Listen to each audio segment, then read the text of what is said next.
Nasagip sa karagatan na sakop ng Taiwan ang 4 na mangingisdang Pilipinong pumalaot sa Santa Ana, Cagayan nung kasagsagan ng bagyong Isang.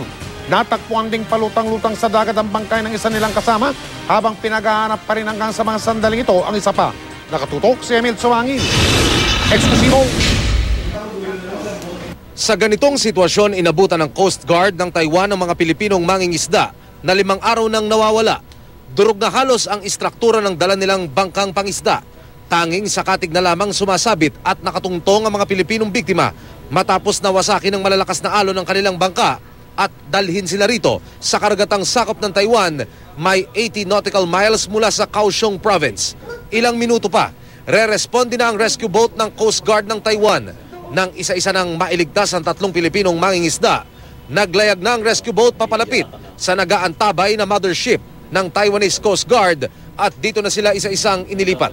Sa investigasyon, naglayag mula sa Santa Ana, Cagayan ang mga mangingisda nang dumaan ang bagyong Isang sa Northern Luzon noong Sabado. Hinampas na ng alon ng bangka hanggang sa ito'y masira. Isang mangingisda ang namatay. Along the way, meron pa silang nakiuwang isang cadaver. Accordingly, sabi ng mga fishermen, initial report ay isa yun dun sa mga nawawalan nilang kasama. Nakuha ang bangkay hindi kalayuan sa lugar kung saan nagpalutang-lutang na ng 5 araw ang 4 na mangingisda. Isa pang mangingisda ang nawala. Ayon sa Philippine Coast Guard, pinagbawalan na ng lokal na pamahalaan at ng kanilang provincial station ang mga mangingisda dahil sa paparating noong bagyo. Pero nagmatigas pa rin daw ang mga ito. Nang mawala mga mangingisda, mabilis na nakipag-ugnayan ng Philippine Coast Guard sa Taiwanese Coast Guard at naglunsad ng rescue mission. Taos sa pusong nagpaabot ng pasasalamat ang PCG sa Taiwan sa kabila ng naganap na iringan noon, bunsod ng Balintang Channel incident.